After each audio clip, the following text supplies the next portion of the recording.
जय श्री राम सभी को। वैदिकन के यूट्यूब चैनल में मैं राजदीप बलारा आप सभी का स्वागत करता हूं। और एक बार इस वीडियो को ज़्यादा से ज़्यादा खूब ज़्यादा शेयर कर दीजिए शुरू होने से पहले। तब तक मैं बात कर लेता हूं हमारे लास्ट टॉपिक में हमने क्या किया था। देखो, पिछले टॉपिक में हमने पढ़ा था गंगा नदी तंत्र के बारे में, और इस बार भी हम गंगा रिवर सिस्टम के बारे में ही पढ़ेंगे। कारण क्या है, मैं आपको आप जो जिसने पिछला वीडियो देखा उन सभी को पता ही होगा कि लास्ट वीडियो में हमने सिर्फ गंगा नदी के बारे में पढ़ा था, उसकी सहायक नदियों के बारे में हमने नहीं पढ़ा था। इस बार हम गंगा की जितनी भी सहायक नदियां हैं उनके बारे में थोड़ा डिटेल में जाकर के पढ़े, क्योंकि पिछली बार हमने सिर्फ उनके नाम पढ़े थे कि कौन कौन सी नदी लेफ्ट साइड से कौन सी राइट साइड से गंगा में आकर के मिल जाती है। और मैंने आपसे वायदा किया था कि अगली क्लास में आपको सारे के सारे मैप वगैरह भी मैं आपको प्रोवाइड करवाऊंगा, और वो सारे के सारे मैप आपको इस बार दे दिए जाएंगे। तो चलिए बात करते हैं, स्वागत करते हैं आपका गंगा रिवर सिस्टम पार्ट 2 में।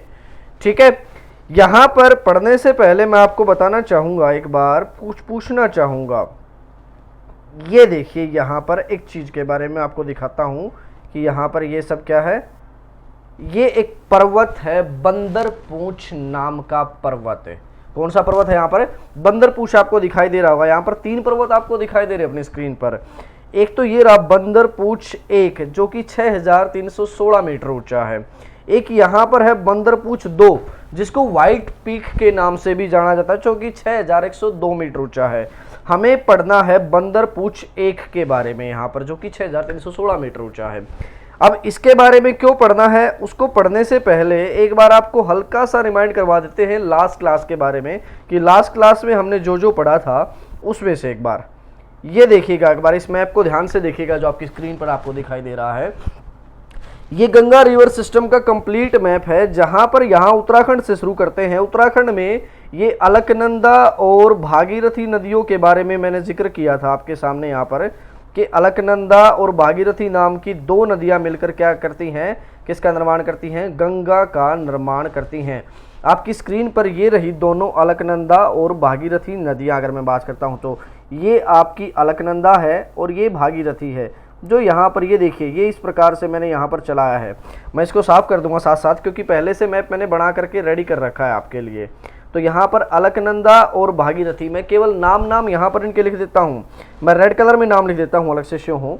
ये आपकी अलकनंदा है और ये आपकी भागीरथी, और जहाँ पर ये मिल रही है ना, ये है आपका देवप्रयाग। इसी देवप्रयाग से मिलकर के गंगा हमारी चली थी उत्तराखंड से। फिर यहाँ पर हरिद्वार में आने के बाद इसके ऊपर बैराज बना था, जहाँ से ये देखिए साइड में ये आपकी नहर निकली हुई है इस प्रकार से यहाँ पर गंगा के राइट साइड से, जिसे अपर गंगा कैनाल कहते हैं। फिर ये गंगा आगे जाती है तो इसमें यहाँ पर आकर के इस पॉइंट पर आकर के ये रामगंगा नदी इसमें मिल जाती है। फिर आगे जाती है तो इलाहाबाद के पास जाकर के यमुना इसमें मिल जाती है। फिर वाराणसी के पास जाकर के गोमती इसमें मिल रही होती है। और फिर उत्तर प्रदेश और बिहार की सीमा पर, जो उत्तर प्रदेश का बलिया नाम का जिला है, वहां पर जाकर के घाघरा नदी इसमें मिल जाती है। फिर आगे जा करके मैं बात करता हूं, बिहार में जाने के बाद सोन नदी यहां पर इसमें मिल रही है। फिर आगे जाके पुनपुन इसमें मिल रही है। और फिर पटना के पास गंडक नाम की नदी, जिसे गंडक भी कह देते हैं या गंडक उसका सही नाम होता है, वो यहाँ पर आकर के मिलती है। और फिर आखिर में मिलती है यहाँ पर कोसी नदी। और कोसी के जस्ट आफ्टर जो गंगा की भारत में अंतिम सहायक नदी कही जाती है, वो रही आपकी यहाँ पर ये महानंदा नदी, जो इसमें आकर के मिल रही होती है। उसके बाद गंगा में यहाँ पर फरक्का नाम के बैराज से ये नदी अलग हो रही होती है, जिसको कि हम किस नाम से जानते हैं, यहाँ पर भागीरथी के नाम से ही जाना जाता है। या फिर इस नदी का आप दूसरा नाम लेना चाहें तो दूसरा नाम भी ले सकते हैं, जो कि हुगली नदी है यहाँ पर। और गंगा कहाँ चली जाती है, इसके बाद बांग्लादेश में चली जाती है। तो एक बार दोस्तों इस मैप को ध्यान से देख लेना, ताकि आपको अच्छे से समझ में आ जाए सारी की सारी चीज़ें। अब यहाँ से मैं आगे बात करूँगा, तो यहाँ पर देखना जो ग्रीन कलर में आपको दिखाई दे रही है, ये है आपकी गंगा नदी, जो कि उत्तराखंड से यानी कि यूके से निकल करके आती है। यूके यानी कि आपको दिखाई दे रहा है, ये मैंने उत्तराखंड लिख रखा है यहाँ पर। आप मैप को पहले से सबसे अच्छे ज़्यादा तरीके से समझिएगा कि यहाँ पर ये चाइना है, ये नेपाल, ये भूटान, ये बांग्लादेश है, और बाकी भारत के राज्य हैं यहाँ पर लगते हुए। जैसे कि यहाँ पर ये हिमाचल प्रदेश, उत्तराखंड, ये हरियाणा है, ये राजस्थान है, ये मध्य प्रदेश है। यहाँ पर नीचे महाराष्ट्र आपको दिखाई दे रहा होगा, ये उड़ीसा, छत्तीसगढ़, झारखंड, ये बिहार, वेस्ट बंगाल, ये उत्तर प्रदेश, सिक्किम, असम, मेघालय, ये सारे के सारे राज्य मैंने यहाँ पर इसलिए दिखाए हैं ताकि आपको भारत का केवल वो क्षेत्र समझ में आए जितना कि आपको समझना है। तो इन मैपों से चल करके मैं आगे चल के बात करना चाहूंगा अब नदी पे। यहाँ पर आपको 3 कलर की नदियां दिखाई दे रही होंगी अगर आप ध्यान से देखेंगे तो। एक तो आपको दिखाई दे रही ग्रीन कलर में, देखो जो ग्रीन कलर में है ना वो गंगा है, यानी कि अलकनंदा और भागीरथी से मिलकर आने वाली गंगा, और गंगा से अलग होने वाली यहाँ पर ये आ जाती है हुगली नदी, ये भी गंगा से ही अलग हुई है, तो जाहिर सी बात गंगा पानी, ये सारा का सारा मैंने ग्रीन कलर में दिखाया है। उसके बाद 2 रंगों की नदियां आकर के गंगा तक पहुंच रही हैं, एक वायलेट कलर यानी कि बैंगनी रंग की, और दूसरी स्काई कलर यानी कि स्काई ब्लू कलर जो होता है, हल्का नीला रंग, इस कलर की नदियां।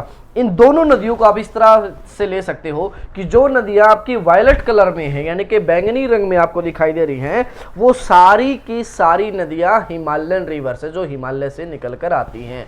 याद करना, मैंने तीसरी क्लास आपकी जो पढ़ाई थी जिसमें मैंने इंडिया का ड्रेनेज सिस्टम पूरा का पूरा एक ही पेज पर आपको समझाया था, जिसमें केवल और केवल पूरी भारत की नदियों का टेबल बना हुआ था, सिर्फ नाम लिखे हुए थे नदियों के। उस पर मैंने आपको पूरा गंगा का चार्ट समझाया कि गंगा में कौन कौन से नदी आते हैं, सिर्फ नाम से मैंने उस पर समझाया था। कोई दोबारा से देखना चाहता है उसको जाकर के देख लीजिएगा, सारे के सारे नाम, कौन सी नदी किस में जा रही है, कौन सी किस में जा रही है, सिर्फ नाम से एरो लगा करके मैंने उस पर समझा रखा है। यहाँ पर हम समझ रहे हैं मैप के द्वारा पूरे गंगा रिवर सिस्टम को। तो वायलेट कलर वाली जितनी भी नदियां हैं, ये सारी की सारी नदियां वो नदियां हैं जो कि हिमालय से निकलती है, यानी कि 12 नदियां आप जिनको कह सकते हो। और दूसरी नदियां जो स्काई ब्लू कलर में आपको इस मैप पे दिखाई दे रही हैं, वो सारी हमारी रेनी रिवर्स हैं, यानी कि बरसाती नदियां। ये सभी की सभी बरसाती नदियां हो जाती है। यानी कि गंगा में अगर मैं बात करता हूं तो गंगा का अगर बात करें तो ये गंगा की हो जाती है लेफ्ट साइड, और ये हो जाती है गंगा की राइट साइड, क्योंकि गंगा जो है इस डायरेक्शन में बह रही है हमारी, यानी कि पश्चिम दिशा से पूर्व की ओर जा रही है गंगा।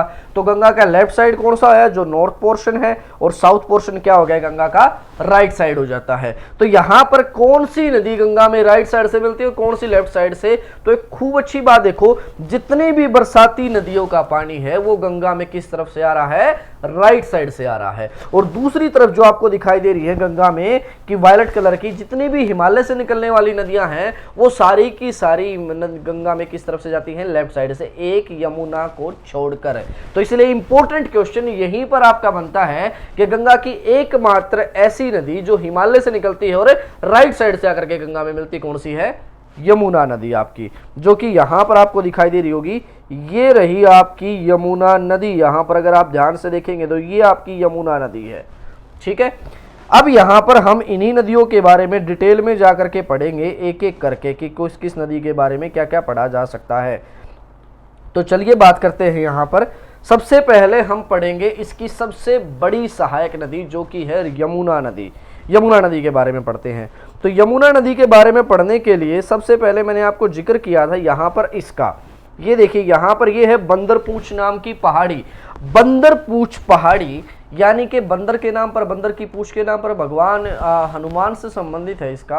हालांकि इसका जो महत्व था थोड़ा सा मैंने नेट पर पढ़ा था, जो इसके बारे में लिखा गया है उससे थोड़ा सा एग्री तो नहीं हूँ, पर मतलब मैं पूरा ही एग्री नहीं हूँ सही बताया जाए तो उससे, इसलिए उस बात का जिक्र ही नहीं करेंगे यहाँ पर, क्योंकि हनुमान की पूंछ में आग लगना, उसको यहाँ आकर के बुझाना, श्रीलंका की आग, ये कोई तुक की बात बनती नहीं है। यहाँ पर किसी और वजह से इसका नाम बंदरपूछ है, लेकिन हाँ इतना जरूर है कि हनुमान से संबंधित है ये जगह। ये बंदरपूछ नाम का पहाड़ है यहाँ पर, जो कि 6316 मीटर ऊंचा है। इस पहाड़ के उत्तर पश्चिमी ढलान पर, मैंने कहां पर कहा, इस बंदरपूछ नाम का जो पहाड़ है, पहली बात तो इसको एक बात इसके बारे में ध्यान रखना कि ये कहां पर है, उत्तराखंड में है। उत्तराखंड में भी कहां, उत्तराखंड के उत्तरकाशी नाम के जिले में। कहां पर है, उत्तरकाशी जिले में है। यहां पर कहां पर आ गया ये, उत्तरकाशी जिले में आ जाता है। कौन सा पहाड़, बंदरपूछ नाम का पहाड़, जो कि 6316 मीटर ऊंचा है। इसके उत्तर पश्चिमी ढलान पर एक ग्लेशियर पाया जाता है जिसको कहा जाता है यमुनोत्री ग्लेशियर। कौन सा ग्लेशियर है, यमुनोत्री। और साथ के साथ एक और ग्लेशियर भी यहां पर पाया जाता है जिसका नाम है चंपासर। यानी कि ये दो ग्लेशियर हैं जो इस बंदर पूछ पर पाए जाते हैं, कि यमुनोत्री और एक चंपासर। इनमें से मुख्य तो यमुनोत्री ही है। और यमुनोत्री ग्लेशियर के आसपास यहाँ पर एक नेशनल पार्क भी है जिसका नाम है यमुनोत्री नेशनल पार्क। यानी कि यमुनोत्री के नाम से नेशनल पार्क भी और यमुनोत्री के नाम से ग्लेशियर भी। उसके बाद अगर हम बात करें तो इसके उत्तर पश्चिमी ढलान पर यहाँ पर इस यमुनोत्री ग्लेशियर से और चंपासर ग्लेशियर से एक नदी निकलती है। उस नदी का रास्ता मैं आपको एक बार दिखाना चाहूँगा कि किस प्रकार से। ये देखिएगा, ये है वो नदी जो कि सीधा यमुनोत्री से निकल करके आ रही है, या मैं कहूं तो बंदरपूंछ से निकल करके आ रही है। यहाँ का एरिया ये बंदरपूंछ के आसपास के, और ये इसके आसपास के ये जो पहाड़ आपको यहाँ पर दिखाई दे रहे हैं, अगर मैं बात करूं तो ये वो पहाड़ हैं जिनको कलिंद पर्वत कहा जाता है। मैं यहाँ पर इनका नाम लिख रहा हूं, इनको क्या बोलते हैं? कलिंद पर्वत कहा जाता है। किस नाम से जाना जाता है इनको? कलिंद पर्वत के नाम से जाना जाता है। कलिंद का दूसरा नाम होता है सूर्य। ध्यान देना, यहाँ पर कलिंद का ही दूसरा नाम सूर्य है।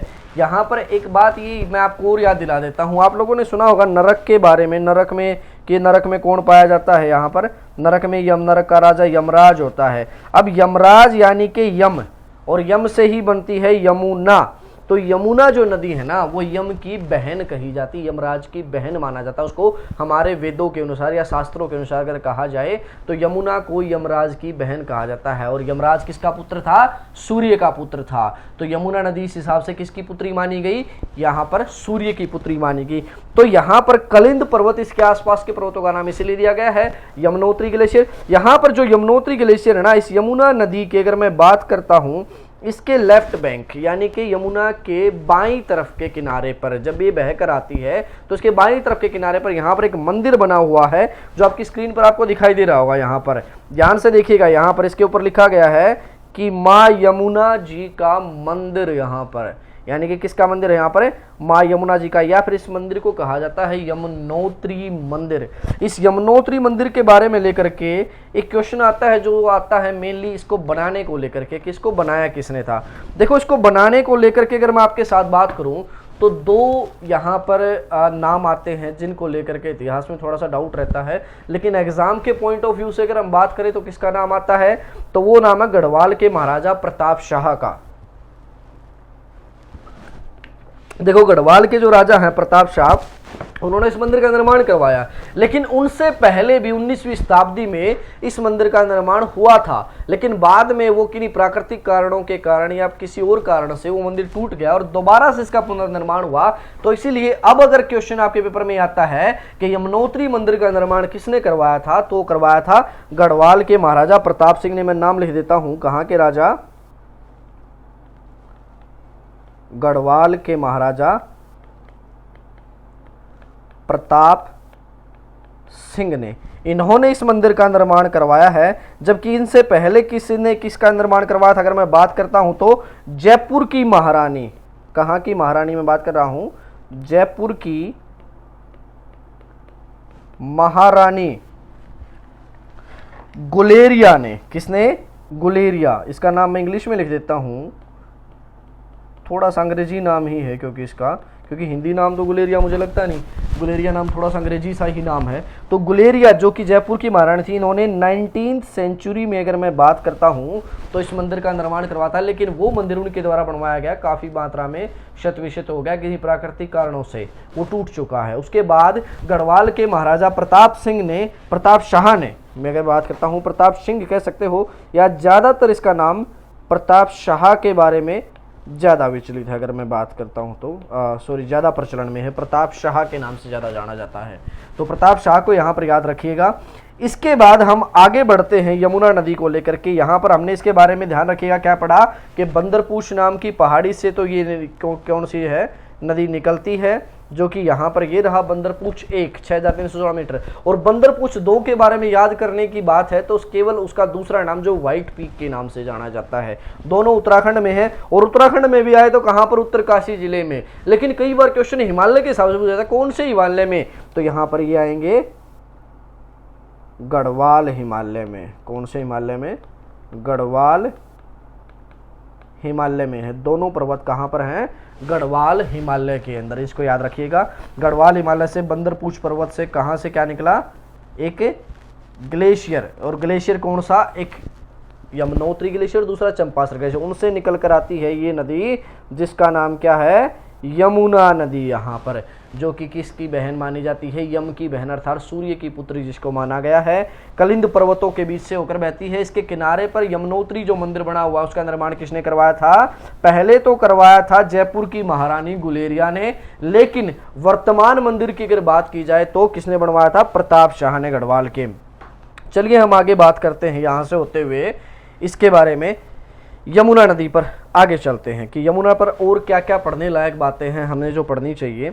मैं एक बार उत्तराखंड में इसको आपको बना के दिखाता हूँ कि उत्तराखंड में कहाँ से शुरू होती है। यहाँ पर ये रहा आपका कौन सा पर्वत, ये पर्वत आ जाता है आपका यहाँ पर बंदरपूछ नाम का पर्वत है, और इसी पर्वत से ये नदी इस प्रकार से निकल करके आती है और यहाँ उत्तराखंड में इस प्रकार से बहती है और फिर यहाँ पर जाती हुई ये यहाँ चली जाती है। यानी कि उत्तराखंड से जहाँ पर ये निकल रही ना, ये जगह है हरियाणा और यूपी, यानी कि इन दो राज्यों में। पहले जाती है ये उत्तराखंड से निकल करके यूपी में, और यूपी से निकल करके जाती है कहाँ पर, हरियाणा में जाती है। तो यहाँ पर इस नदी में इससे पहले कुछ नदियाँ आकर के मिलती हैं, जैसे कि अगर मैं बात करता हूँ तो यमुना नदी में इसके राइट साइड से यहाँ पर एक नदी आकर के मिली जिसका नाम है टोन्स रिवर, लगभग टोन्स रिवर। ठीक है, देखो हालांकि वो हमारी क्लास को मतलब शुरू हुए मेरे ख्याल से 5-7-10 मिनट ही हुए होंगे। ठीक है, तो काफ़ी लंबी क्लास चलेगी अपनी, तो आराम से ध्यान रखिएगा इस चीज़ को। खूब सारी बातें हैं जो नोट करने लायक हैं, बहुत सारी चीज़ों के ऐसी होती है जो नोट्स में नहीं मिलती हैं, तो साथ साथ चीज़ों को नोट करते रहिएगा। हैंड फ्री लगा करके क्लास को नोट देखा करो ताकि फ़ोन को आराम से रख करके और चीज़ों को आप नोट कर सके, साथ के साथ कापी पेन लेकर के आप बैठा करें। ठीक है, टोन्स नाम की नदी इसमें किस तरफ से आकर के मिलती है, इसके लेफ्ट साइड से आकर के मिल जाती है यहाँ पर। तो जो टोन्स नाम की नदी है, सॉरी भाई मैंने गलत बता दिया यहाँ पर आपको एक चीज़, टोन्स नाम की जो नदी है वो इसमें राइट साइड से आकर के मिलती है, ना कि लेफ्ट साइड से, इस तरफ का से आती है टोन्स नाम की नदी यहाँ पर, जो कि किस तरफ से आई, राइट साइड से, ये इसकी लेफ्ट साइड हो जाती है। तो टोन्स जो नदी है ये काफ़ी महत्वपूर्ण नदी है, ध्यान रखिएगा। हालांकि टोन्स में अगर एक तरीके से मैं बात करूँ ना तो यमुना से ज़्यादा पानी होता है यहाँ पर, जहाँ ये मिलती है यहाँ पर यमुना से ज़्यादा पानी वर्तमान में टोन्स नदी के अंदर है। और टोन्स नदी की भी दो सहायक नदियाँ हैं, दो छोटी सहायक नदियाँ अगर मैं बात कर रहा हूँ तो टोन्स की आकर के मिलने वाली दो सहायक नदियाँ, एक का नाम है आसन नदी और दूसरी का मैं बात करता हूँ तो पाबर नदी, PABBAR,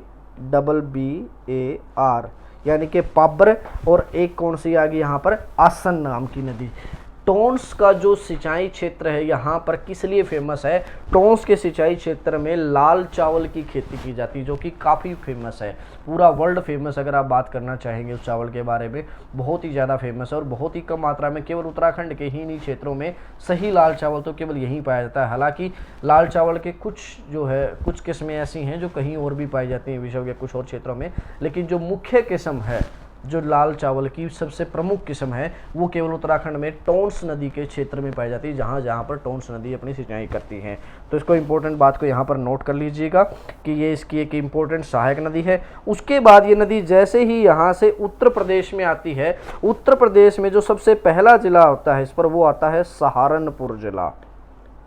उत्तराखंड से निकलते ही कहाँ पहुँच गई, यूपी में, और यूपी के किस जिले में गई, सहारनपुर में। और सहारनपुर में अगर मैं बात करता हूँ तो सहारनपुर के अंदर एक फैजाबाद नाम की जगह है, किस नाम की, फैजाबाद। ये जो फैजाबाद है यहाँ पर पहली बार यमुना नदी मैदानी भाग में प्रवेश करती है, ध्यान रखिएगा। सहारनपुर के फैजाबाद में पहली बार यमुना नदी क्या करती है, मैदानी भाग में प्रवेश करती है। इसके बाद मैं बात करता हूँ तो यमुना नदी के बारे में, इसके बाद सहारनपुर से सीधी हरियाणा में आती है यमुना नगर में। अब हरियाणा में कहाँ पर आई, कहाँ पर जाती है, किस प्रकार से होती है, उसके लिए मैं आपको स्पेशल एक हरियाणा का मैप आपको दिखा देता हूं जिसमें आपको खूब अच्छे से समझ में आ जाएगा। ये देखिएगा आपके सामने, आपको स्क्रीन पर दिखाई दे रहा होगा। ये वैसे तो देखा जाए तो हरियाणा जीके के लिए बना हुआ एक मैप है, लेकिन मैं आपको इस क्लास में दिखा देता हूँ। आप इसका स्क्रीनशॉट भी ले सकते हो, लेना चाहो तो। इसको और थोड़ा सा बड़ा कर देते हैं ताकि आपकी समझ में आएगा ये अच्छे से। ये लीजिएगा, यहाँ पर जब आप इसको पढ़ेंगे तो खूब अच्छे से आपको समझ में आ जाएगा कि यमुना से रिलेटेड हरियाणा में क्या क्या इंपॉर्टेंट पॉइंट है। ये नदी यहाँ पर आपको दिखाई भी दे रही होगी कि किस प्रकार से यमुनानगर में एंट्री कर रही है, जहाँ पर ये हथनी कुंड नाम का बैराज इस पर बना हुआ है। यहाँ से अगर मैं बात करता हूँ तो ये नदी आगे चलती है, अभी यहाँ से यमुनानगर के साथ साथ फिर करनाल के साथ फिर पानीपत, फिर सोनीपत, फिर दिल्ली में प्रवेश कर रही है। और दिल्ली में प्रवेश करने के बाद इसके ऊपर एक ओखला बैराज बना हुआ है, यहाँ से एक और नहर इसमें से निकल रही है। फिर ये यहाँ पर फरीदाबाद के साथ साथ पलवल के साथ साथ, और पलवल से यहाँ से छोड़ करके इसको जारी है हरियाणा को छोड़ करके। तो हरियाणा के इन 6 जिलों के साथ साथ होती बहती हरियाणा और उत्तर प्रदेश की सीमा बनाती है। यहाँ पर कुछ महत्वपूर्ण क्वेश्चन बनेंगे, मैं आपको नोट करवा देता हूँ कि जो नेशनल जीके से रिलेटेड आपके इंपॉर्टेंट है, इसमें लिखे गए हैं। एक तो उत्तराखंड बंदरपुर चोटी के बारे में, यमुनोत्री हिमनद के बारे में यहाँ पर लिखा गया है। दूसरा, यहाँ पर यमुनानगर के तांजेवाड़े में प्रवेश करती है। ये हरियाणा के लिए तो इंपॉर्टेंट बात है, काफ़ी इंपॉर्टेंट है, लेकिन अगर मैं बात करता हूँ तो इसके लिए क्या बोलते हैं, नेशनल जीके के लिए ये कोई ज़्यादा महत्वपूर्ण नहीं है। यहाँ पर ये हरियाणा और उत्तर प्रदेश के बीच में 320 किलोमीटर लंबी सीमा का निर्माण करती है। उसके बाद हम बात करते हैं तो यहाँ पर ये हरियाणा के इन जिलों के बाद दिल्ली नाम का जो शहर इसके ऊपर आता है, ये दिल्ली शहर है। दिल्ली यमुना के ऊपर बसा हुआ सबसे प्राचीन नगर है, यमुना किनारे बसा। अगर मैं शहरों की बात करता हूँ, जैसे मथुरा आता है, आगरा आता है, ऐसे बहुत से शहर आते हैं, उनमें सबसे प्राचीन नगर की अगर मैं बात की जाए तो दिल्ली है। और दिल्ली का 60% या सॉरी अगर मैं कहूँ तो 70% से ज़्यादा कचरा यमुना नदी में बहाया जाता है। ये बात भी एक बात ध्यान रख लीजिएगा, यमुना को के गंदी होने का एक मुख्य कारण। अगली बात इसके बारे में एक बात बताता हूँ कि पश्चिमी यमुना नहर जो कि यहाँ पर यमुनानगर से निकली है, ये वाली नहर, ये देखिएगा, ये नहर की मैं बात कर रहा हूँ, जो कि हरियाणा के इन 5 जिलों से होकर बहती यमुना से निकली। ये भारत की सबसे प्राचीन नहर है, इसको नोट कर लीजिएगा कि ये कब की नहर है, भारत की सबसे प्राचीन नहर है, क्योंकि इस नहर का निर्माण 14वीं शताब्दी में हुआ था। कब हुआ था? 14th सेंचुरी के अंदर। यहाँ पर इसके बारे में मैंने खूब डिटेल में पढ़ा रखा है, हरियाणा में कि यमुना पर क्या क्या बात करने याद करने लायक है। ये नदी यहाँ से निकल करके फिर कहाँ जाती है? उत्तर प्रदेश में। उससे पहले मैं एक बात और बता देता हूँ आपको, ये रहा यमुना नदी जल विवाद समझौता, जो कि हरियाणा और यूपी के बीच हुआ था। याद करने लायक बात क्या है कि किस किस के बीच में है ये? हरियाणा और यूपी के बीच में, जो कि कब हुआ था? 1994 में हुआ था। ये बातें आप इसकी नोट कर सकते हो, जो कि नेशनल जीके से रिलेटेड है। बाकी सारी की सारी अगर मैं बात करता हूं तो बाकी सारी बातें किस चीज़ से संबंधित है? हरियाणा जीके संबंधित। हरियाणा जीके संबंधित देखना चाहते हो तो हरियाणा जीके की क्लास में इसके बारे में खूब अच्छे से लिख करके समझाया गया है, खूब सारे इसके नोट्स दिखाए गए हैं, आप वहां पर जाकर के इस नदी को समझ सकते हो। चलिए बात करते हैं कि हरियाणा से निकल करके नदी कहाँ जा रही है? उत्तर प्रदेश में। यहाँ पर एक बार इस मैप को ध्यान से देखेंगे कि ये नदी यहाँ से निकल करके आती है, जब इससे ये निकल करके आ रही नदी आपकी उत्तराखंड से, फिर हरियाणा यूपी के बीच में बहती है। जब हरियाणा और उत्तर प्रदेश के बीच में बह रही थी तो हरियाणा से पहले ये यूपी में आई थी, सहारनपुर में। सहारनपुर में इसकी एक और भी सहायक नदी, यहाँ पर अगर ध्यान से देखेंगे तो ये रही यहाँ पर। इस नदी का नाम मैं आपको बताता हूँ, इस नदी का नाम है हिंडन नदी, हिंडन रिवर, जो कि इसकी लेफ्ट ट्रिब्यूटरी है। किस नाम से जानी जाती है? Left tributary. यहाँ पर इसकी जो है हिंडन के नाम से जानी जाती है, जो कि उत्तर प्रदेश के सहारनपुर में आकर के इसमें मिल जाती है। इसके बाद यमुना नदी जब आगे की तरफ आती है तो ये दिल्ली को छोड़ करके, फिर हरियाणा को छोड़ करके, और उत्तर प्रदेश में जब आई अलीगढ़ से होती हुई, अलीगढ़, फिर आगरा, फिर मथुरा, फिर यहाँ पर मैं बात करता हूँ तो औरंगाबाद, फिर ये आ जाती है, फिर यहाँ पर इटावा के पास में, इटावा से होकर के फिर यहाँ पर हमीरपुर होती हुई, और ये यहाँ पर आगे की तरफ इलाहाबाद में जाकर के किसमें मिल जाती है? गंगा नदी में मिल जाती है। लेकिन उससे पहले इसमें कुछ नदियाँ मिलती हैं। किसमें? यमुना नदी में। जैसे कि मैं बात करता हूँ सबसे पहले कौन सी नदी इसमें आकर मिलती है? सबसे पहले यहाँ पर इटावा में आकर के मिलती है इसमें चंबल नदी। ये रहा उसका पॉइंट मिलने का यहाँ पर। उसके बाद दूसरी नदी आकर के इसमें मिलती है सिंध नाम की नदी। मैं यहाँ पर लिख रहा हूँ पहली नदी कौन सी मिली इसमें? यहाँ पर चंबल। यानी कि बरसाती नदियों में से बात करें तो इससे पहले जो टॉन्स और हिंडन मिली थी वो दोनों हिमालयन रिवर्स थी। यहाँ पर चंबल आकर के मिली। चंबल के बाद दूसरी जो आकर के मिलती है उसका नाम है सिंध। सिंधु मत रखना, यहाँ पर यू हट जाएगा, केवल सिंध नाम रह जाएगा। सिंध के बाद अगली नदी जो आकर के मिलती है उसका नाम है बेतवा। ध्यान रखें यहाँ पर सारी की सारी नदियों के बारे में। बेतवा, और बेतवा के बाद अगली जो नदी आकर के मिलती है उसका नाम है केन नदी। यहाँ पर कौन सी नदी आकर के मिली? केन। ये चारों इसकी महत्वपूर्ण सहायक नदियां हैं। यमुना की अगर मैं बात करता हूं तो चारों की चारों नदियां काफी महत्वपूर्ण है यमुना के लिए। इनमें से सबसे ज़्यादा महत्वपूर्ण हो जाती है चंबल नदी, क्योंकि जो इसकी सबसे बड़ी सहायक नदी है। अगर बात की जाए कि मैं ये कहूँ कि यमुना की सबसे बड़ी सहायक नदी बताओ, तो वो कहा जाएगा चंबल को कहा जाएगा।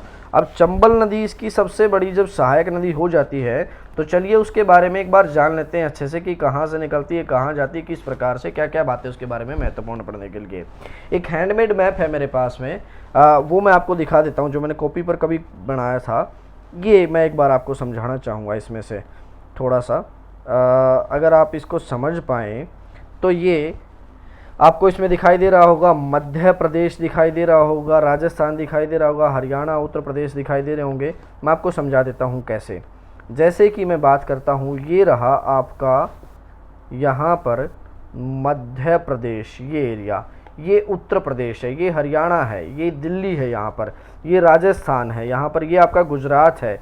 ये पूरा का पूरा क्षेत्र इसमें दिखाया गया है, अगर इसको समझ में आए तो। अब इसमें से ही यहाँ पर मैं चंबल नदी आपको दिखाता हूँ कि चंबल नदी कहाँ से निकलती है और कहाँ को जाती है।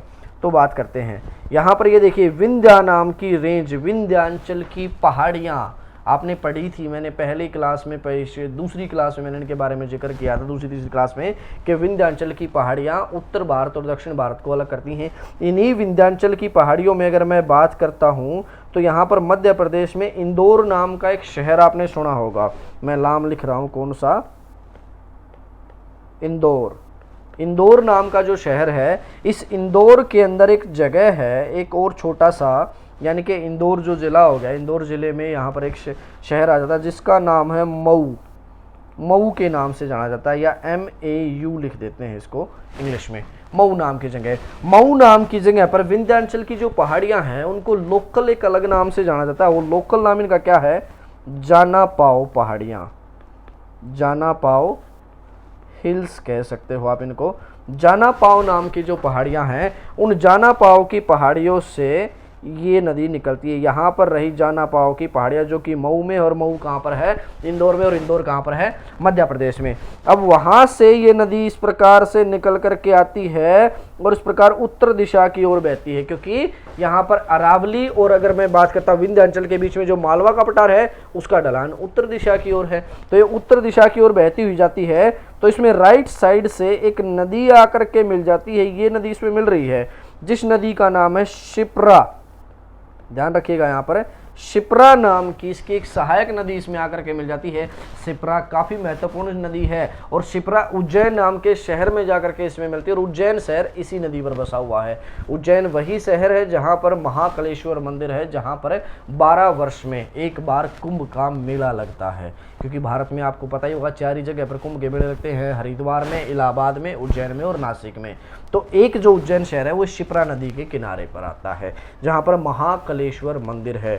शिप्रा नदी के बारे में और एक दो बातें हैं खास जो मैं आपको बताना चाहूँगा, कि शिप्रा नदी को भारत की जो है कुछ योजनाएं भारत सरकार के द्वारा चलाई गई हैं, कि नदी जोड़ो परियोजना हमारी एक चल रही है वर्तमान सरकार के द्वारा। उस नदी जोड़ो परियोजना के तहत क्या किया गया है कि आपस में जितनी भी प्रायद्वीप भारत की नदियां हैं या मध्य भारत की, खासकर बरसाती नदियां या कुछ हिमालयन रिवर्स को भी आपस में कनेक्ट किया जा रहा है, ताकि जहां पर पानी ज़्यादा हो उसके पानी को कहीं और भेजा जा सके, और जहां पर पानी कम हो वहां पर दूसरी जगह से पानी लाया जा सके। इस प्रकार से हम बाढ़ को भी रोक पाएंगे और सूखे पर भी नियंत्रण कर पाएंगे, और भारत के हर क्षेत्र में हम पानी पहुंचा सकते हैं। हिमालयन रिवर्स में बहुत ज़्यादा पानी है जो समुद्र की तरफ जाता है, उसको हम मोड़ करके अगर दक्षिण भारत की तरफ लेके जाएं तो दक्षिण भारत में सूखे की समस्या से निपटारा हो सकता है। तो इस प्रकार से यहाँ पर शिप्रा नदी को, इसके दक्षिण में यहाँ पर इस प्रकार से अगर मैं बात करता हूँ तो एक नदी बहती हुई जाती है जिसका नाम है नर्मदा नदी। यहाँ पर ये मैं यहाँ पर दिखा देता हूँ थोड़ा सा। नर्मदा कुछ इस प्रकार से जाती है, मैं नीचे तक नहीं बना हुआ। इस नर्मदा नदी के द्वारा इस शिप्रा को जोड़ा गया, नर्मदा का कुछ पानी शिप्रा में लाया जाता है। ये परियोजना हमारी 2012 में शुरू हुई थी, 2015 में जाकर के खत्म हुई। तो इस बात को नोट कर लीजिएगा कि नर्मदा मालवा लिंक परियोजना जो है उसके तहत नर्मदा को शिप्रा से जोड़ा कब गया? 2015 में। किस योजना के तहत मैं बात कर रहा हूँ, मैं यहाँ पर नाम लिख देता हूँ, नर्मदा मालवा लिंक परियोजना। इस परियोजना के तहत किसको जोड़ा गया है? शिप्रा को नर्मदा से जोड़ा गया, जो शुरू 2012 में किया गया था लेकिन 2015 में किया गया। यहाँ पर नर्मदा के पानी को शिप्रा में लाया जाता है ताकि शिप्रा नदी में पानी की मात्रा कम ना हो। और उसके बाद ये नदी कहाँ चली जाती है? चंबल में चली जाती है। और चंबल नदी जब आगे की तरफ बढ़ रही होती है तो चंबल नदी पर यहाँ पर एक जलप्रपात आता है, एक झरना आता है, एक वाटरफॉल यहाँ पर आता है इस नदी के ऊपर। उस वाटरफॉल की अगर मैं बात करता हूँ तो उस वाटरफॉल का नाम है चुलिया। मैं यहाँ पर नाम लिख रहा हूँ,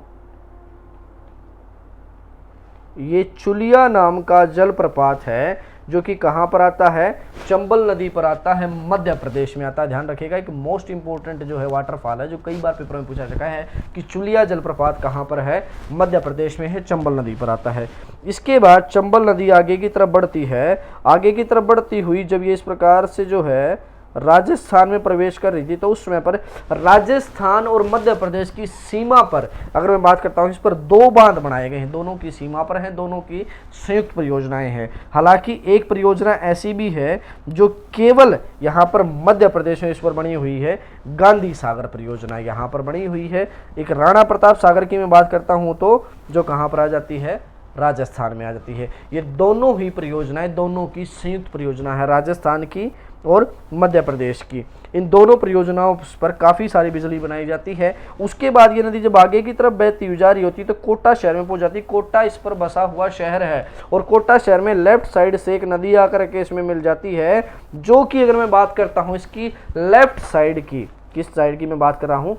लेफ्ट साइड की एकमात्र सहायक नदी है। कौन सी नदी? बनास नदी, जो कि किस तरफ से आकर के मिलती है? लेफ्ट साइड से। एक ही नदी है जो कहाँ से निकल कर आती है? अरावली से। ध्यान रखिएगा, यहाँ पर अरावली रेंज है, इस प्रकार से ये रही, अरावली रेंज से निकल करके आती है गुजरात से, फिर राजस्थान आती है और कोटा में आकर के इसमें मिल जाती है चंबल नदी में। चंबल नदी पर कोटा में एक बैराज बनाया गया है जिसका नाम रखा गया है कोटा बैराज। तो ध्यान रखिएगा कि चंबल नदी पर बैराज कहाँ पर आता है? कोटा शहर में आता है। कोटा से थोड़ा सा निकलते ही इस नदी में एक नदी आकर के मिल जाती है जिसका नाम है काली सिंध, आकर के इसे मिल गई।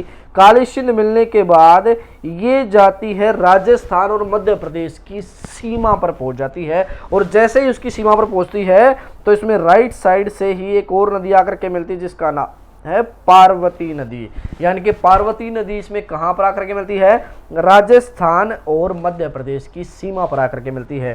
फिर ये नदी राजस्थान के और मध्य प्रदेश के बीच में सीमा बनाती हुई, ध्यान से अगर आप देख रहे होंगे तो आपको समझ में आ रहा होगा कि राजस्थान और मध्य प्रदेश के बीच में सीमा बना रही है। अब जो यहां से लेकर के, मैंने इसको आपको दिखाता हूं एक बार, कहां से कहां तक है, यहां से लेकर के यहां तक इसने राजस्थान और मध्य प्रदेश के बीच में सीमा बनाई है जिसकी लंबाई है 252 किलोमीटर। ध्यान रखिएगा, राजस्थान और मध्य प्रदेश के बीच में चंबल नदी कितनी लंबी सीमा बनाती है? 252 किलोमीटर लंबी सीमा बनाती है। उसके बाद ये उत्तर प्रदेश में पहुंच जाती है और उत्तर प्रदेश के साथ भी अगर आप ध्यान से देखेंगे तो थोड़ी सी सीमा बना रही है यहाँ पर इस प्रकार से, उत्तर प्रदेश के साथ में और मध्य प्रदेश के बीच में। फिर ये यहाँ पर मध्य प्रदेश को छोड़ करके उत्तर प्रदेश में जाती है और उत्तर प्रदेश में यहाँ पर एक शहर आता है जिसका नाम है इटावा। मैं यहाँ पर नाम लिख रहा हूँ, इटावा नाम का शहर। उस इटावा शहर से 38 किलोमीटर पहले ही यमुना नदी में मिल जाती है ये नदी। कौन सी नदी? हमारी चंबल नदी। चंबल नदी के बारे में एक और खास बात आपको बताता हूँ। चंबल का एक और भी नाम है, इसका प्राचीन नाम है, जो कि इसका प्राचीन नाम है चरमाती। इस नदी को चरमाती के नाम से भी जाना जाता था प्राचीन काल में ये नदी। और ये ज़्यादातर तो अपने बीहड़ रास्तों के लिए जाने जाते हैं। बीहड़ रास्ते होते हैं संकरे और टेढ़े मेढ़े रास्ते जो अक्सर बदलते रहते हैं, यानी कि पहाड़ी क्षेत्रों में जो हल्की फुल्की सी कहीं कहीं बदला रहा है वहाँ से पानी बह रहा है, इस प्रकार से यहाँ से पानी जा रहा है। कम पानी हो गया तो हो सकता है इस तरफ हो गया, इस तरफ बह रहा है। फिर पानी जब ज़्यादा आएगा तो पहाड़ियों के इस तरफ से चला गया, कभी पहाड़ियों के उस तरफ से चला गया। तो नदी इस प्रकार से अपने टेढ़े मेढ़े और संकरे रास्तों के लिए, उनको बोलते हैं बीहड़ के रास्ते, यहाँ पर ये अपने बीहड़ के रास्तों के लिए जानी जाती है। और ज़्यादातर तो इस नदी का नाम बदनाम ही रहा है। और बदनाम किस लिए रहा है? वो बदनाम इसलिए रहा है कि यहाँ पर डाकू का क्षेत्र ज़्यादा रहा है। यहाँ पर बागियों का क्षेत्र, कोई डाकू कहता है कोई बागी कहता है, बागी क्षेत्र रहा है यहाँ पर। पान सिंह तोमर का नाम अगर आपने सुना हो, जो कि इंडिया के लिए काफ़ी सारे मेडल लेकर आए थे, रिटायर्ड आर्मी मैन, वो बाद में यहाँ पर डाकू बने थे। एक बागी कह सकते हो, एक डाकू कह सकते हो, वो बने थे यहाँ पर। तो चंबल का नाम जो है अक्सर जो है बदनामी के नाम से ज़्यादा जाना जाता है। क्यों? क्योंकि ये नदी ऐसे क्षेत्र में आती है जहाँ पर ज़्यादातर विकास नहीं हुआ है, और विकास ना होने की वजह से यहाँ पर अक्सर जो है विद्रोह की भावनाएं उठती रहती है, और उस विद्रोह की वजह से अक्सर लोगों को नुकसान पहुँचता है। सरकार भी बहुत सारी इसके लिए प्रयास कर रही है, कुछ सरकारें कर रही हैं, कुछ नहीं कर रही हैं। चलिए हम आगे बात करते हैं इन चीज़ों से, इन मुद्दों से हट करके कि यहाँ पर और नदियाँ।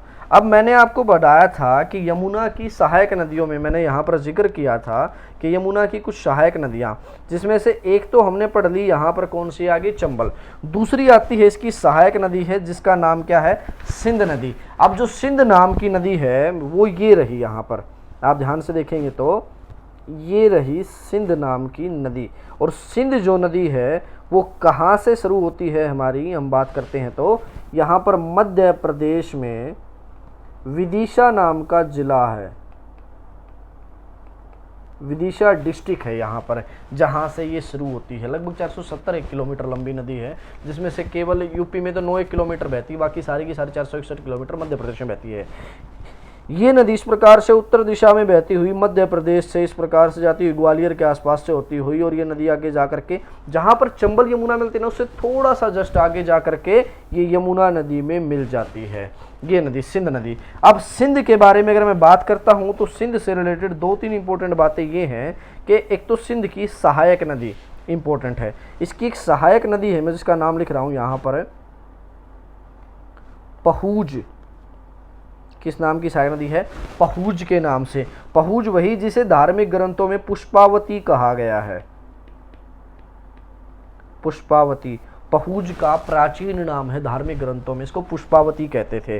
किस नदी को, पहूज नदी को। ये पहूज इंपॉर्टेंट है क्योंकि ये पहूज नदी यहाँ पर झांसी शहर से निकल करके आती है और आकर के मध्य प्रदेश में आकर के इसमें मिल जाती है राइट साइड से। अब ये किस लिए इंपॉर्टेंट है, जब ये झांसी शहर से आती है जो ये नदी, अगर मैं इसकी बात करता हूँ तो ये नदी भारत के एक अनुसंधान केंद्र से होकर के गुजरती है जिसका नाम है भारतीय चरागाह एवं अनुसंधान केंद्र। यहाँ पर आप इसके बारे में एक बार अपने स्क्रीन पर ध्यान से देखिएगा, इसको ये रहा ICAR के नाम से इसको शॉर्ट फॉर्म में जाना जाता है, Indian grassland and food research institute, जिसकी स्थापना हुई थी 19, यहाँ पर इसको एक बार दोबारा लिख देते हैं, 1962 क्या है इसकी स्थापना, यहाँ पर एस्टैब्लिशमेंट अगर मैं बात करता हूँ ICAR की, जो कि भारतीय चरागाह एवं चारा अनुसंधान संस्थान है। कहाँ पर है हमारा, ये झांसी में है। यहाँ पर ये लिखा गया है ग्वालियर रोड पर झांसी में, इसका पूरा एड्रेस दिया गया है नियर पुंज डैम। पुंज डैम यहाँ पर ध्यान से पढ़ना, पुंज डैम जो है पहुंज डैम, पहुंज यहाँ पर नदी का ही नाम, उस नदी के नाम पर यहाँ पर बांध बना, उसी के पास में यहाँ पर ये है यूपी के अंदर। तो ये एक इम्पोर्टेंट बात है यहाँ पर जो इसके बारे में जानी जाती है, इसको यहाँ पर नोट कर लीजिएगा कि ICAR क्या है, यहाँ पर एक भारतीय चरागाह एवं अनुसंधान केंद्र है, अनुसंधान संस्थान है यहाँ पर, इसका स्क्रीनशॉट आप ले सकते हो। इसके बाद हम बात करते हैं सिंध नदी के बारे में, यही इंपॉर्टेंट बातें थी।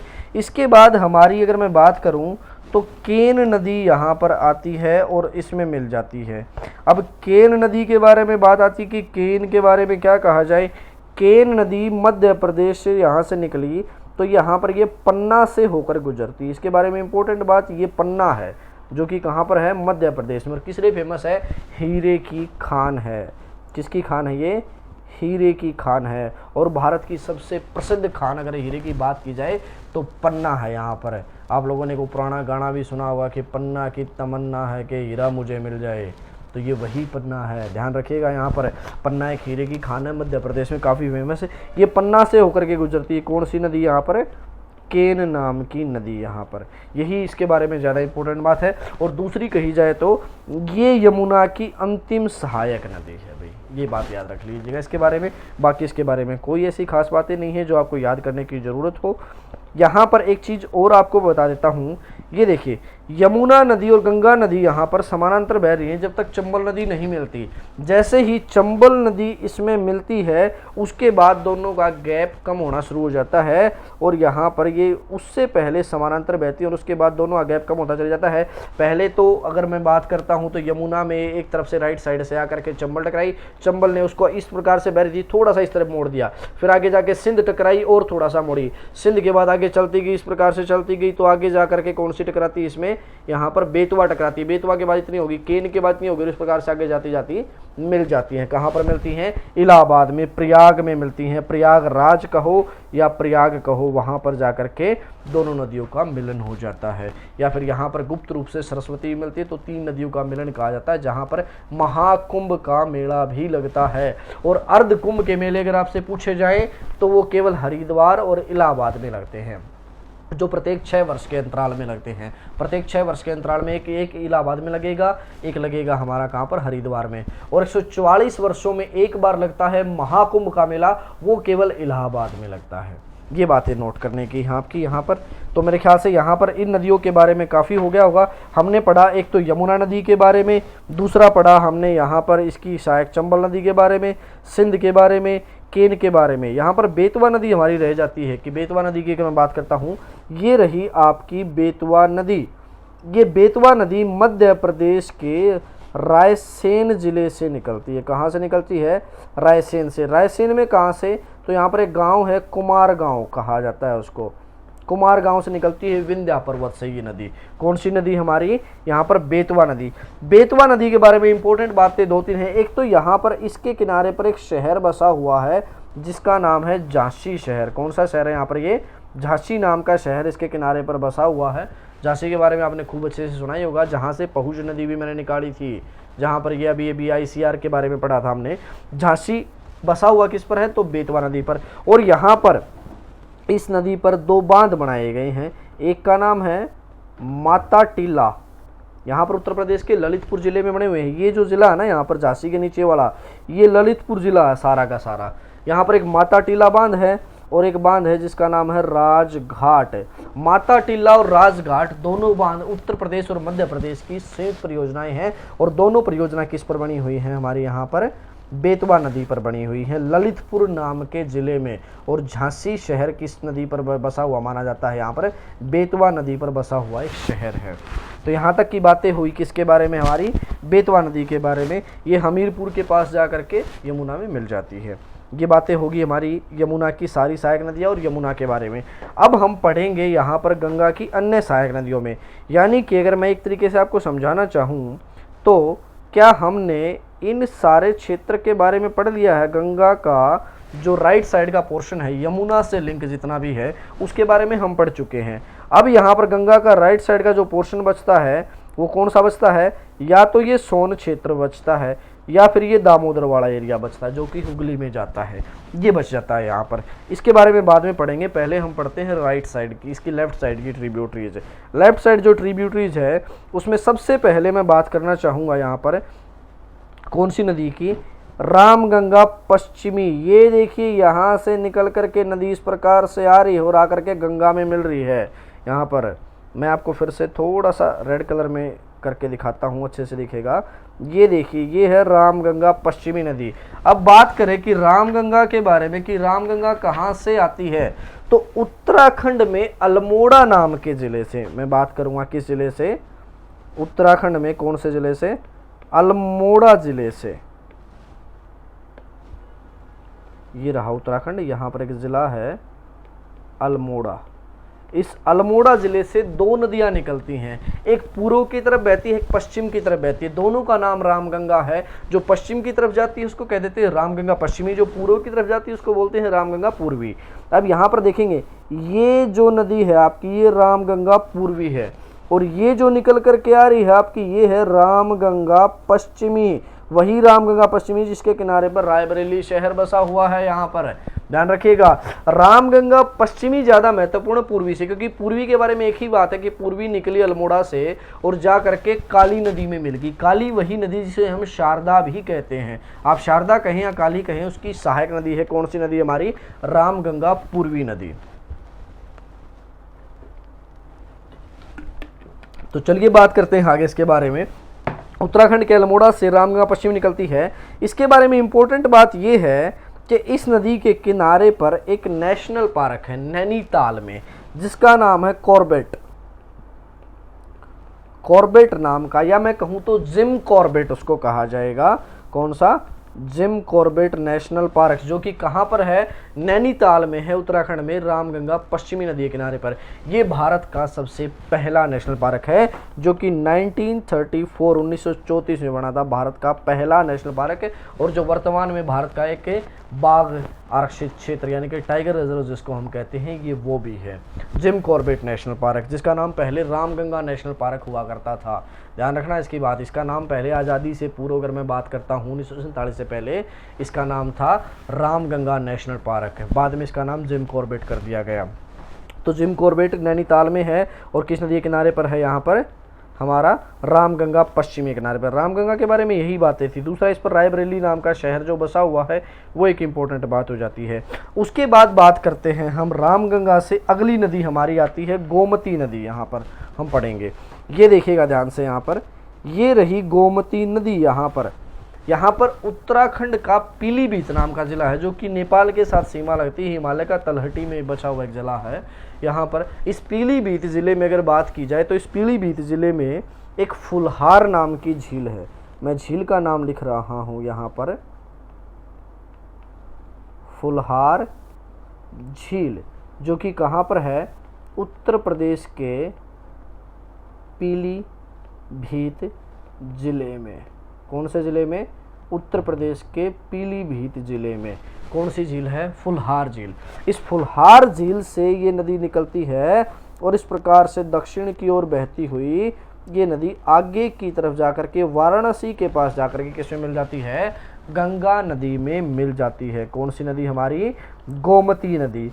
गोमती नदी के बाद हम बात करते हैं, तो गोमती के बारे में खास कुछ बात नहीं है, बस यही बात है कि ये फुलहार झील से निकलती है, पीलीभीत ज़िले से। ये बात याद कर लेना, ये किसके बारे में काफ़ी इंपॉर्टेंट रहेगी। इसके बारे में हम बात करेंगे घाघरा नदी के बारे में। तो देखो, घाघरा नाम की जो नदी है, ये रही आपकी घाघरा नदी। इस प्रकार से आती है, जो कि नेपाल में निकलती है, नेपाल के एक मानधाता नाम की चोटी से। हालांकि इसका कुछ पानी जो है चाइना से बहते हुए आता है, लेकिन मुख्यतः इसका स्रोत, इसका सोर्स अगर मैं मानूं तो नेपाल की मानधाता चोटी को माना जाता है। यहाँ पर मानधाता चोटी, जो कि 7,220 मीटर ऊंची है, नेपाल में स्थित है मानधाता चोटी। वहाँ से ये नदी निकलती है, घाघरा नदी। और इस घाघरा नदी को नेपाल में एक अलग ही नाम से जाना जाता है। अगर मैं बात करता हूँ तो नेपाल में इसको कर्णाली कहा जाता है, या फिर कई बार लिखा जाता है कर्णाली। कर्णाली या कर्णाली कहा जाता है किस नदी को? घाघरा नदी को। कहाँ पर? नेपाल में कहा जाता है। फिर ये नदी दक्षिण की ओर बहती हुई आती है, और इस प्रकार से उत्तर प्रदेश के मैदानी भागों में बहती है। जब ये उत्तर प्रदेश के मैदानी भागों में बह रही होती है, तो इसमें राइट साइड से एक नदी आकर के मिलती है, जिसका नाम है शारदा। शारदा, या जिसको काली भी कहा जाता है, या महाकाली भी कह देते हैं। क्योंकि अगर मैं बात करता हूं तो नेपाल का, यहाँ पर ध्यान देना, नेपाल का ये एक स्टेट है, नेपाल का एक राज्य है नेपाल देश का यहाँ पर। और ये जो नेपाल देश का राज्य है, जो मैंने यहाँ पर आपको क्रॉस में दिखाया है, ये राज्य इस महाकाली के किनारे पर बसा हुआ, इस काली किनारे, इस राज्य का नाम महाकाली राज्य ही है। ध्यान रखना, ये नदी चाइना से निकल करके आती है यहाँ पर हमारी मानसरोवर झील के पास से, और ये इस प्रकार से दक्षिण में आती है। तो उत्तराखंड और नेपाल, यानी कि या तो उत्तराखंड और नेपाल की कह लो, या भारत और नेपाल की कह लो, सीमा बनाती हुई दक्षिण में बहती है, और दक्षिण में आकर के इस प्रकार से आगे जा करके किस में मिल जाती है?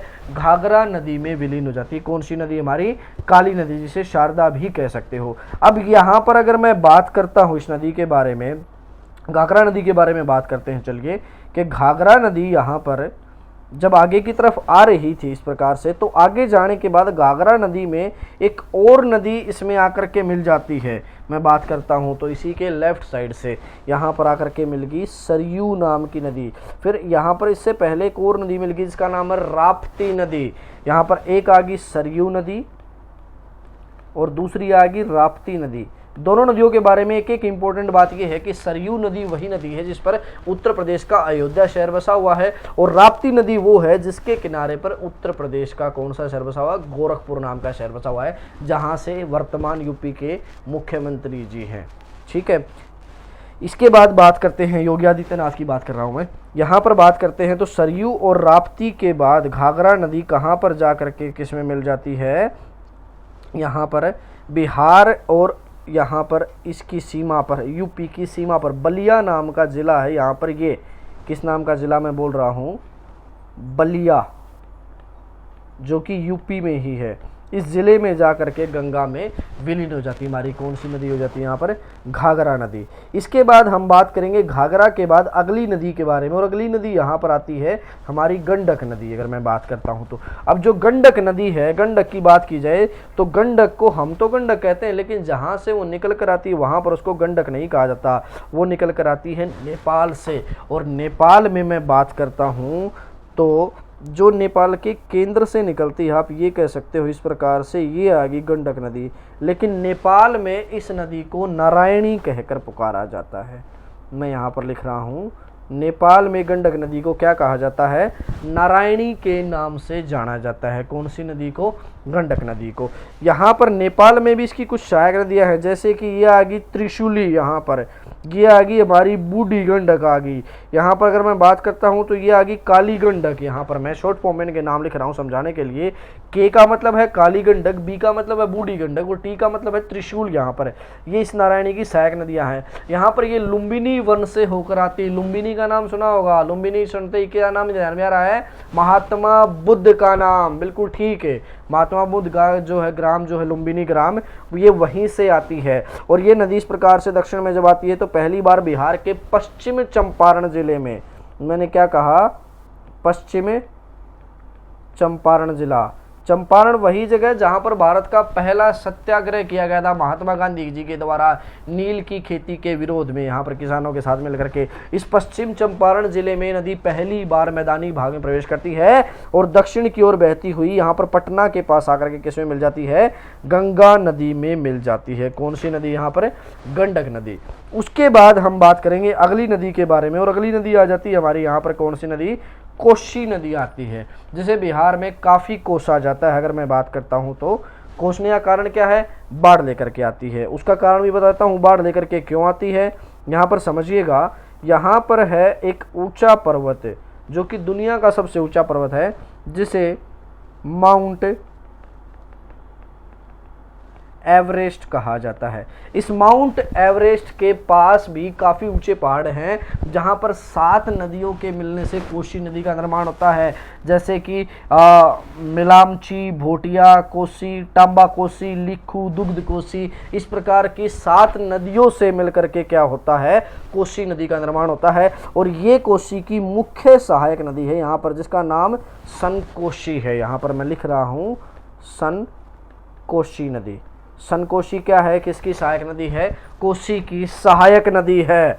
अगर यहाँ पर बात की जाए तो इसके राइट साइड से आकर के यहाँ पर कौन सी नदी मिलती है, कोसी नदी मिलती है। और कोसी नदी जैसे ही यहाँ पर नेपाल से निकलती है, बिहार में आती है, मैदानी भाग में प्रवेश करती है, और इतना ज़्यादा पानी जो कि इतनी ऊंचाई से ढलान से बह करके आ रहा था, और काफ़ी ज़्यादा मात्रा में पानी एकदम से मैदानी भाग में आता है तो फैल जाता है, और उस पानी के फैलते क्या हो जाती है, बिहार में बाढ़ आ जाती है। बिहार के लोग इसको कोसना शुरू कर देते हैं। तो यहाँ पर इस नदी को बिहार का शोक कहा जाता है। मैंने पिछली क्लास में जब गंगा नदी तंत्र का पहला पार्ट पढ़ रहे थे हम, भाग 1, उसमें इसके बारे में डिटेल में समझाया भी था कि किस प्रकार से निकल कर आती है और नदी गंगा की धारा को मोड़ देती है। तो ये बातें ध्यान रखिएगा, पिछली क्लास आप एक बार इसके लिए ध्यान से देख सकते हो। तो कोसी नदी यहाँ से आती है और आकर इसमें मिल जाती है। बस याद करने की बात ये कि इसे बिहार का शोक कहते हैं, और सनकोशी इसकी मुख्य सहायक नदी है, ये बात याद रखिएगा। उसके बाद हम आगे बात करते हैं इसकी अन्य सहायक नदियों के बारे में। अब अन्य सहायक नदियों में बात की जाए तो अगली नदी आएगी महानंदा नाम की नदी, जो कि गंगा की भारत में अंतिम सहायक नदी मानी जाती है। जो यहाँ पर मैंने कलर थोड़ा सा अलग ले लिया, मैं एक बार अलग से समझाता हूँ इसको। यहाँ पर देखिए, पश्चिम बंगाल में यहाँ पर ये हैं दार्जिलिंग की पहाड़ियाँ। कौन सी पहाड़ियाँ मैंने यहाँ पर जिक्र किया, दार्जिलिंग,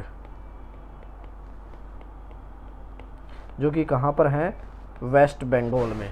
इन दार्जिलिंग की पहाड़ियों से निकल कर के आती है, इस प्रकार से बिहार में जाती है और बिहार में जाकर के गंगा में मिल जाती है। जो गंगा में बिहार में ही नहीं मिलती, अगर मैं बात करता हूँ तो गंगा में बिहार और झारखंड की सीमा पर, जहाँ पर गंगा नदी राजमहल की पहाड़ियों के पास बह रही थी, वहाँ पर जाकर के राजमहल की पहाड़ियों के नज़दीक जाकर के गंगा में मिलती है। और ये भारत में गंगा की अंतिम सहायक नदी है। याद रखने लायक बात यही है सबसे इंपॉर्टेंट कि भारत में गंगा की सबसे अंतिम सहायक नदी कौन सी है? महानंदा नदी। मैं नाम लिख रहा हूँ यहाँ पर, महानंदा, नाम नोट कर लीजिएगा। महानंदा नदी जो कि भारत में क्या है? गंगा की अंतिम सहायक नदी है, दार्जिलिंग की पहाड़ियों से निकलती है। चलिए आगे बात करते हैं इसके बारे में अब कि महानंदा के बाद ये तो होगी हिमालयन रिवर्स, हमने अपनी सारी पढ़ ली जो हिमालय से निकल करके गंगा में मिलती हैं। अब आती है बरसाती नदियां जो गंगा में मिलती हैं, उसमें मुख्य नदी आती है ये सोन नदी आपकी यहाँ पर, जो कि कहाँ से निकलती है? अमरकंटक के पास से निकलती है। ध्यान रखिएगा, अमरकंटक जो कि 1057 मीटर ऊंचा मैकाल पर्वत श्रृंखला का सबसे ऊंचा पर्वत है, जो कि मध्य प्रदेश और छत्तीसगढ़ की सीमा पर है। लेकिन अगर किसी एक में गिने तो उसको कहाँ गिना जाएगा? मध्य प्रदेश में गिना जाता है। कौन सा पर्वत है? अमरकंटक पर्वत। अमरकंटक पर्वत के पूर्व से निकलती है ये नदी और वहाँ से निकल करके छत्तीसगढ़ में बहती हुई मध्य प्रदेश जाती है और मध्य प्रदेश में यहाँ पर बहती हुई ये नदी आगे जा करके विंध्याचल से टकरा करके घूम जाती है और विंध्याचल के साथ साथ इस प्रकार से उत्तर पूर्व दिशा में बहती हुई उत्तर प्रदेश जाती है और उत्तर प्रदेश के बाद ये चली गई बिहार में और बिहार में जा करके इस प्रकार से ये पटना से पहले ही गंगा नदी में मिल जाती है। यहाँ पर अगर आप ध्यान से देखेंगे, थोड़ा सा मैप ये ठीक से नहीं बना हुआ है, मैं यहाँ पर इसका मैप अगर अच्छे से बनाना चाहूँ ना तो कुछ इसका मैप इस प्रकार से बनता है। इस नदी का मैप जो कि एस की आकृति का हो जाता है। अगर एस की आकृति की नदी अगर आपसे पूछी जाए तो कौन सी नदी हो जाएगी? सोन नदी हो जाती है। इस सोन नदी पर अगर मैं बात करता हूँ तो यहाँ पर मध्य प्रदेश में ये एक जगह है जिसका मैं जिक्र कर रहा हूँ आपके सामने, ध्यान रखिएगा। ये एक जगह जिसका नाम है, मध्य प्रदेश का एक ज़िला है जिसका नाम है शहडोल। इस मध्य प्रदेश के शहडोल जिले में इस नदी पर एक परियोजना बनाई गई है जिसे कहा जाता है बाण सागर परियोजना या बाण सागर बांध। अगर मैं बात करता हूं तो बाण सागर बांध कहां पर आता है? मध्य प्रदेश में। किस नदी पर आता है? सोन नदी पर, जो कि एस की आकृति की नदी है और गंगा की पहली बरसाती सहायक नदी कहे या गंगा की सबसे बड़ी बरसाती सहायक नदी कहे, ये नदी होती है। उसके बाद इस नदी में यहाँ पर छत्तीसगढ़ में रायसीन की पहाड़ियों से एक नदी निकल कर आती है जिसका नाम है रिहंद नदी, जो इस प्रकार से यहाँ से निकल करके मध्य प्रदेश जाती है और मध्य प्रदेश में जाते ही पहाड़ियों से टकरा कर वापस यू टर्न ले लेती है और यहाँ पर उत्तर प्रदेश में जाती है और उत्तर प्रदेश में जा करके किस में मिल जाती है? सोन नदी में मिल जाती है। लेकिन उत्तर प्रदेश में इसमें मिलने से पहले इस नदी पर एक परियोजना बनाई गई जहाँ पर एक झील का निर्माण हुआ। अब रिहंद नदी पर जो परियोजना बनती है उसका नाम रखा गया है यहाँ पर रिहंद परियोजना। रिहंद नदी पर रिहंद नाम की परियोजना जो कि कहाँ बनती है? उत्तर प्रदेश में बनती है।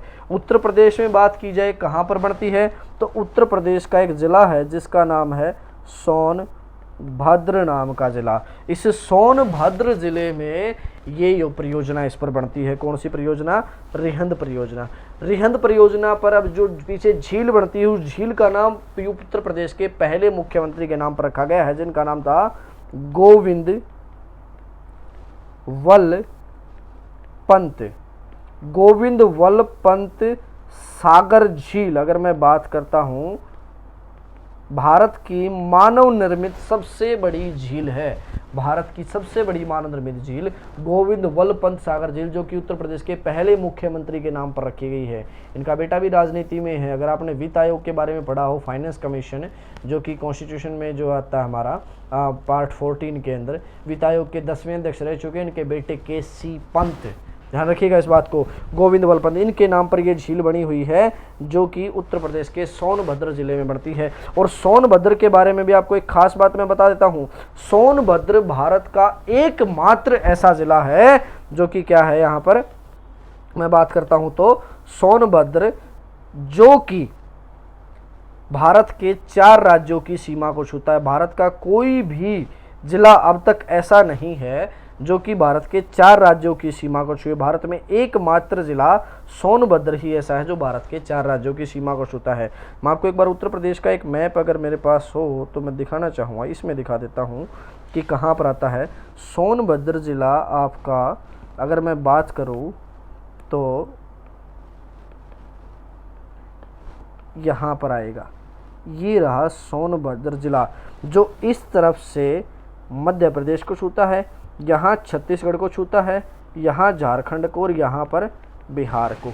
4 राज्यों की सीमा को छूने वाला एकमात्र जिला भारत का कौन सा जिला है? बात की जाए तो सोनभद्र जिला, ध्यान रखिएगा। और इसी सोनभद्र जिले में रिहंद नदी पर रिहंद परियोजना, जहां भारत की सबसे बड़ी मानव निर्मित झील बनी हुई है। ये सारी बातें इससे संबंधित याद रखिएगा। आगे बात करते हैं, चलिए। रिहंद नदी होगी हमारी यहाँ पर, और रिहंद के साथ साथ हमने सोन नदी भी पढ़ ली। इसके बाद यहाँ पर इसी सोन नदी पर अगर मैं बात करता हूँ तो जब ये बिहार में आती है तो बिहार में इस सोन नदी पर एक बैराज बना हुआ है। एक बैराज यहाँ पर किस नाम से अगर मैं बात करता हूँ तो यहाँ पर बना हुआ है। इस बैराज का नाम है इंद्रपुरी बैराज, या फिर इस बैराज को इंद्रावती बैराज भी कह देते हैं। दुनिया का 4था सबसे लंबा बैराज है और इस बैराज का निर्माण किया है हिंदुस्तान कंस्ट्रक्शन कंपनी यानी कि HCC के द्वारा। ये वही कंपनी है जिसने गंगा नदी पर यहाँ पर फरक्का बैराज का निर्माण किया था। सेम इसी कंपनी ने फरक्का बैराज बनाया था जहाँ से हुगली नदी में पानी की मात्रा को बढ़ाया गया। इसी नदी के द्वारा यहाँ पर बिहार में इंद्रावती या इंद्रपुरी बैराज बनाया गया जो दुनिया का 4था सबसे लंबा बैराज है। ध्यान रखिएगा इसके बारे में। बिहार में आता है जो कि कब बना? 1968 में। इसके बाद मैं बात करता हूं तो यहाँ पर झारखंड में छोटा नागपुर के पठार से एक नदी निकल करके आती है और ये रही वो नदी। इसका नाम है पुनपुन नदी, PUN पुनपुन नाम की नदी, जो कि झारखंड में छोटा नागपुर के पठार से पलामू नाम के ज़िले से निकलती है। पलामू में खाने हैं कोयले की, ध्यान पड़ा होगा आपने। पलामू से निकलती है और उत्तर दिशा में बहती हुई बिहार में जाकर के किस में मिल जाती है? गंगा नदी में मिल जाती है। कौन सी नदी हमारी यहाँ पर? पुनपुन नदी। अब पुनपुन के बारे में खास बात क्या है कि पुनपुन के बारे में खास बात ये है कि भारत में गंगा की अंतिम बरसाती सहायक नदी कोई है तो वो पुनपुन है। बस इसका नाम ही याद रखने लेना कि नाम ही काफ़ी हो जाता है। दामोदर के बारे में बात करें तो दामोदर नदी को पश्चिम बंगाल का अशोक कहते हैं। छोटा नागपुर के पठार से निकल कर आती है और यहाँ पर पश्चिम बंगाल में जाकर किस में मिल जाती है? यहाँ पर हुगली नदी में मिल जाती है। दामोदर की बारे में बात करता हूं तो दामोदर पर एक परियोजना बनाई गई है जिसका नाम है DVC यानी कि दामोदर वैली कॉरपोरेशन, और ये परियोजना अमेरिका की टेनेसी वैली पर आधारित है। अमेरिका की, मैं नाम लिख रहा हूँ, TENNESSE